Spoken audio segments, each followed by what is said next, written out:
Good morning, सुप्रभात, केम छो, सलाम। उम्मीद है आप सब लोग बेहतर होंगे, अपना ध्यान रख रहे होंगे। कल मैं नहीं आ पाया, थोड़ा सा मुझे सर्दी जुकाम फीवरिश टाइप का लग रहा था और मुझे क्लास भी लेनी थी लंबी। तो फिर मैंने कल थोड़ा देर तक सोया मैं, ठीक है। और मैंने कहा कि एनर्जी सेव करते हैं, जहाँ पर बहुत प्रायोरिटी वहाँ पर एनर्जी को लगाते हैं, ठीक है। और ऐसा कई बार करना पड़ता है आपको कि जब जो आपके पास में लिमिटेड एनर्जी हो तो उसको कहाँ पे आपको डाइवर्ट करना है वो आपको तय करना होता है। याद रखिए, जीवन में जो भी कुछ हम बनते हैं, जो भी कुछ हम करते हैं ना, वो प्रायोरिटीज़ के ऊपर डिपेंड करता है कि हमारी प्राथमिकताएं क्या है। आज मैं आपको एक इंटरेस्टिंग कहानी बताऊंगा। वो कहानी है, सच्ची कहानी है वो। एक लड़का जिसने 19 साल की उम्र में अपनी पहली कंपनी बनाई और कंपनी सुपर डुपर फ्लॉप रही वो। और फाइनली बहुत सारा स्ट्रगल करने के बाद उसने 5 लाख, समझ लीजिए कि मैं क्या बोलूँ, कि मतलब मैं बोलूँगा 5 लाख करोड़ की कंपनी उसने बनाया। मतलब बहुत बड़ी कंपनी है दुनिया की वो, जिसका रेवेन्यू बहुत बड़ा है ना। मैं बात कर रहा हूँ वॉल्ट डिज्नी की, ठीक है। वॉल्ट डिज्नी जो है उनका, वो कोई बहुत अमीर परिवार से नहीं थे, वो एक बड़ी हम्बल बैकग्राउंड से थे वो। और उन्होंने जो है, उनका पढ़ने लिखने में ज़्यादा मन नहीं लगता था उनका, और उनको स्कूल में भी बहुत अक्सर क्लास के बाहर कर दिया जाया करता था। और वो मतलब बहुत टैलेंटेड नहीं थे वो पढ़ने लिखने में। उनका कोई बहुत खास होता ना, किसी किसी का मन ही नहीं लगता, कुछ भी कोशिश कर ले, कोई कुछ भी बोल दे, मन नहीं लगता था उन्हें। कार्टून बनाना बड़ा पसंद था उनको, ठीक है। उन्हें कार्टून बनाना, स्केच करना बड़ा पसंद था उनको। तो 19 साल की उम्र में उन्होंने जो है वो अपना खुद का एक कार्टून कंपनी बनाने का सोचा उन्होंने कि चलो भाई कुछ करते हैं, कुछ तो करें ना। तो एक कार्टून कंपनी बनाई उन्होंने, कुछ कार्टून्स बनाए उसके, बिल्कुल भी नहीं, कितना सारे अखबारों ने रिजेक्ट कर दिया। पहले तो अखबार वगैरह ही हुआ करते थे, अखबार ने, मैगजीन ने, सब ने रिजेक्ट कर दिया। कोई कमाई नहीं, कुछ नहीं, सारे फ्लॉप। कोई भी कार्टून किसी के लिए काम करना चाहा तो उसने भी कहा भी तुम्हारा काम उतना अच्छा नहीं है तो तुमको नहीं रख पाएंगे, ठीक है। फिर ये बात है, फर्स्ट वर्ल्ड वॉर जब शुरू हुआ, तो जब वर्ल्ड वॉर शुरू हुआ तो उस समय जो है वो बहुत लोगों की आवश्यकता पड़ी उस समय। तो ये भी जो है वो एक एम्बुलेंस में ये ड्राइवर मतलब एम्बुलेंस में ड्राइवर बन गए। तो एम्बुलेंस चलाया करते थे उस समय रेड क्रॉस के लिए। तो उस दौरान उन्होंने अपने पेन और कॉपी और कुछ सामान रख रखा था, क्योंकि क्या होता है, जैसे कि एम्बुलेंस किसी पेशेंट को लेने जाती है तो वो एम्बुलेंस का स्टाफ उतरता है, पेशेंट को स्टेबल करता है, रखता है, फिर हॉस्पिटल लेके जाते हैं। तो कई बार एम्बुलेंस को ऐसे खड़ा रहना पड़ता है वेट करने के लिए। तो जब भी वेट करने एम्बुलेंस खड़ा रहा करती थी, ये कुछ ना कुछ कार्टून बनाया करते थे, ठीक है। लेकिन कोई भी अच्छा आइडिया, कोई भी इनके जो कार्टून थे, कोई भी एक्सेप्ट नहीं कर रहा था।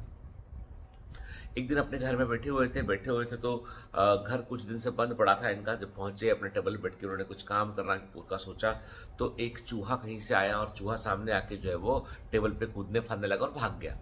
तो इनके दिमाग में आइडिया आया कि क्यों ना मैं चूहे का कोई कार्टून बनाऊं। बस ये आइडिया आया, दिमाग में रह गया ये। फिर कहीं इनको जाना था तो ये ट्रेन का टिकट लिए, और ट्रेन जो है वो जो अच्छी वाली ट्रेन है वो इनको नहीं मिली, तो जो भी लोकल टाइप की ट्रेन वहाँ भी चलती होंगी, तो ऐसी कोई ट्रेन उन्होंने पकड़ी।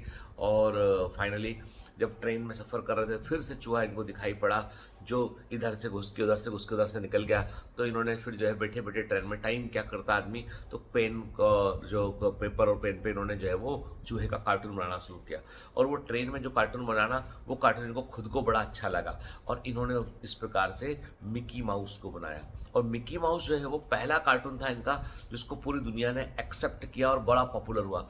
मतलब मिकी माउस की मूवीज भी बनी बाद में, ठीक है, और इन्होंने मूवी को प्रोड्यूस किया इन्होंने, बहुत कुछ। मतलब फिर मिकी माउस ने पूरा फॉर्चून बदल दिया। फिर Minnie Mouse, Donald duck, Goofy, ऐसे कई कैरेक्टर इन्होंने इंट्रोड्यूस किए।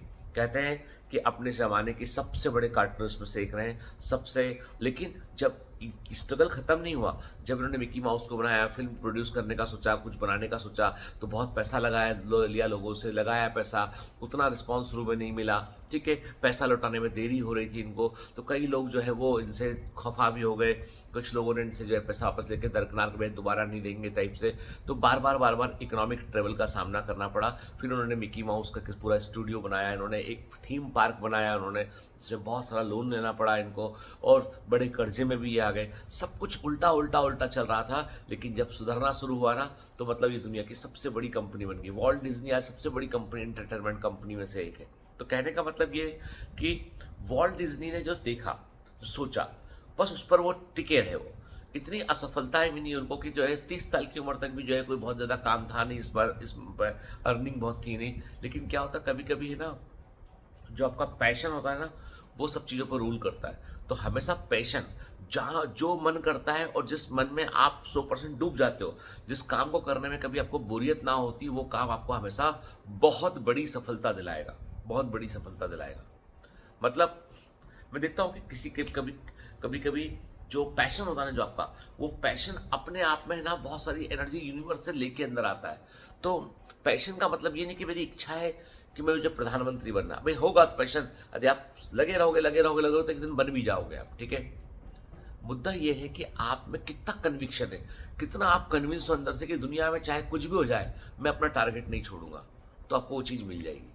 तो याद रखिए, वॉल्ट डिज्नी की कहानी हमको ये सिखाती है, तमाम असफलताओं के बावजूद, तमाम तानों के सुनने के बावजूद, सारे निकट के दोस्त जो है दूर दूर चले गए, उसके बावजूद टिके रहे, अपने कन्विक्शन पर टिके रहे और बहुत बड़ी कंपनी को बना डाला उन्होंने। और दुनिया में हर बड़े सफल आदमी की वही कहानी है कि पहले लोग सपोर्ट करते, फिर लोग रिजेक्ट करते, फिर लोग दूर भागते हैं, जो बचे रहते लास्ट में बस वही उसको रूल करते हैं। साम्राज्य का या कहीं पे भी टॉप बनने का या कहीं पे भी सर्वश्रेष्ठता को हासिल करने का नियम नंबर 1 तो यही है कि आप अपने लक्ष्य पर टिके रहें। और याद रखो, जो आपके साथ आज दिख रहे हैं ना, वो साथ नहीं रहेंगे, वे साथ छोड़ जाएंगे। जो साथ रहेंगे ना, वही आपके साथ जो है वो शिखर पर नजर आएंगे। चलिए, have a great day, all the best, bye bye.